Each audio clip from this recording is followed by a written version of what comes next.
firm faces the demand curve QD equals 12 minus P and a cost curve C equals 10 plus 2Q.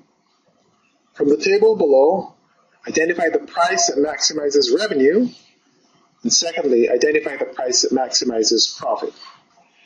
The relationship between the price and the quantity is given by Q equals 12 minus P.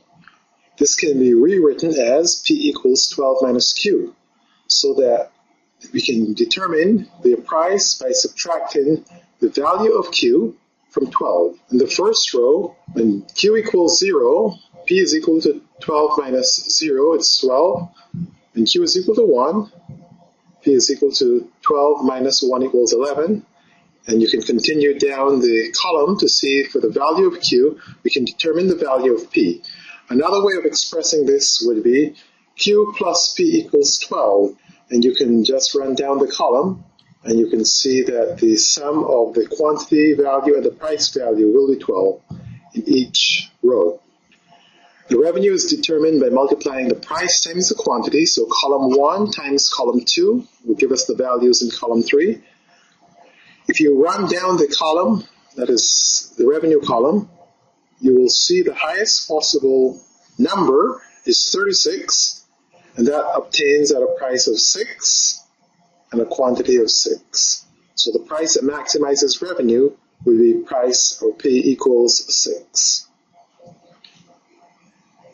The values of the cost are determined by plugging Q into the equation. So when Q is equal to 0, C is equal to 10. When Q is equal to 1, C is equal to 12. We're going to increase the cost by 2 for each additional unit increase in quantity.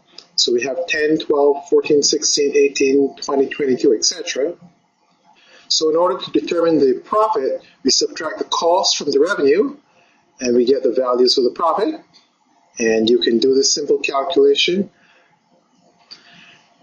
The profit values are written in the last column.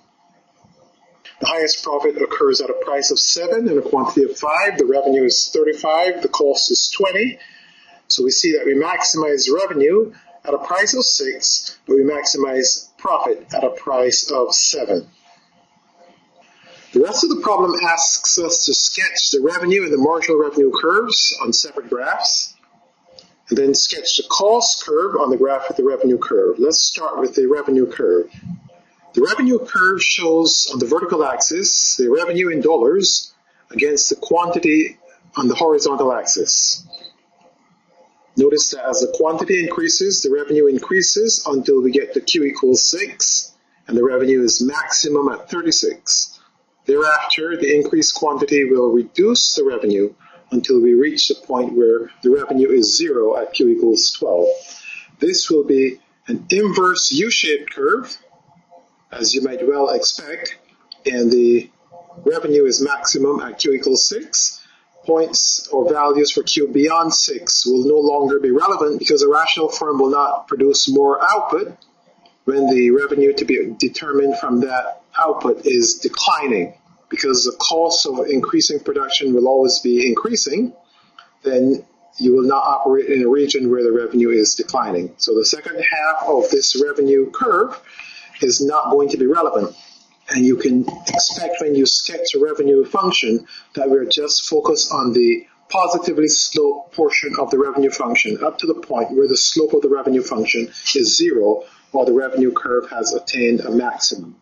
The associated marginal revenue curve is going to be a negatively sloped function with the marginal revenue measured on the vertical axis and the quantity measured on the horizontal axis.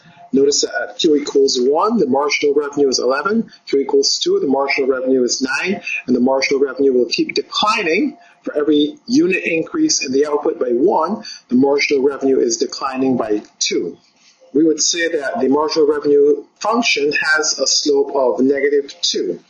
The marginal revenue curve is shown on the right panel. It's a little hard to see, but it is starting at Q equals 1, and marginal revenue on the vertical axis is equal to 11. So the point right about here is a value of 11. And the first value for output would be Q equals 1, right about here. We plot the data, 11, 1, On the vertical axis, 11. On the horizontal axis, 1. And the horizontal axis, Q equals 2. The marginal revenue will be 9. When the quantity is 3, the marginal revenue will be 7. And we can see that the slope is going to be negative 2. So the marginal revenue curve is a negatively sloped straight line when the total revenue is an inverse U-shaped parabola. The second part asks us to sketch the cost curve on the graph with the revenue curve. Because the cost equation is C equals 10 plus 2Q, we know that this is the equation for a straight line starting on the vertical axis at 10 and rising with a slope of 2. When we sketch the total cost equation, the vertical intercept right here is $10, and the slope, rise and run, is positive 2. Our total costs and total revenue curves intersect here and here. Those 2 points are called break-even points because the revenue is exactly equal to the cost, both the revenue and cost being measured on the vertical axis. And for quantity values between these two levels, we'll notice that the revenue is a higher dollar value than the cost, so we would say that the profits are positive. At those 2 break-even points, the profit is equal to 0, and between those 2 break-even points, the profits are positive. To the left of this lower point right here, the profit will be negative, and for quantities beyond this level right here, the cost will be higher than the revenue and the profits will be negative again. So it's only the values where the revenue is greater than the cost that we would actually be considering. We're next asked to sketch the marginal cost curve on the graph with the marginal revenue curve. So the red line right here is our marginal cost curve, and marginal cost is defined as the additional cost when we increase output by 1 unit.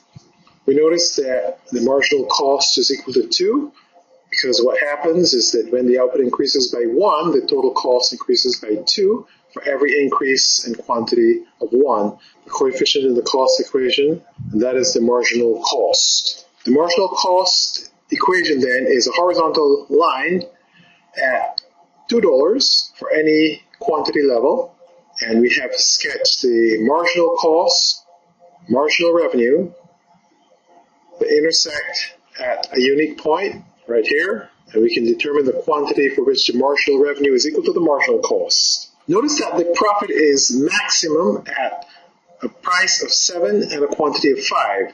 This is a smaller quantity than at which we would maximize revenue. The general rule of thumb then would be that the quantity that maximizes profit is going to be smaller than the quantity that maximizes revenue. Notice also that the associated price will be higher than the price that maximizes revenue. So we see that the price of 7 maximizes profit, the price of 6 maximizes revenue. Once the marginal revenue falls below the marginal cost, for example, at Q equals 6, we see the marginal revenue is 1 and the marginal cost is 2. We need to interpret this. This says that we make $1 extra, we go from 35 to 36, we make $1 extra in producing the 6th unit, but the 6th unit costs us $2 to produce, so that it would be a bad decision to produce the 6th unit because the cost of producing that unit is greater than the benefit to be obtained in terms of revenue from producing that 6th unit. A rational firm then will stop at Q equals 5, where the marginal revenue is greater than or equal to the marginal cost. They will never produce the unit for which the marginal revenue is smaller than the marginal cost. Again, here are the graphs that we want to focus on. The total revenue and total cost graphs, the marginal revenue and marginal cost graph. Notice I've also included the demand curve, which is different than the marginal revenue curve. And if you were to quickly answer the question, what is the difference or the relationship between the demand curve and the marginal revenue curve, you can easily see that the marginal revenue curve will slope twice as steeply as the demand curve. So as we go back to the original problem, we see that the demand curve has a slope of -1 if you were to rewrite the equation as P equals 12 minus Q, whereas the marginal revenue curve has a slope of -2. Again, these graphs are important, and I would like for you to pay close attention to sketching these graphs. Notice that in order to get the maximum profit we need to get the maximum vertical height between the total revenue curve and the total cost curve.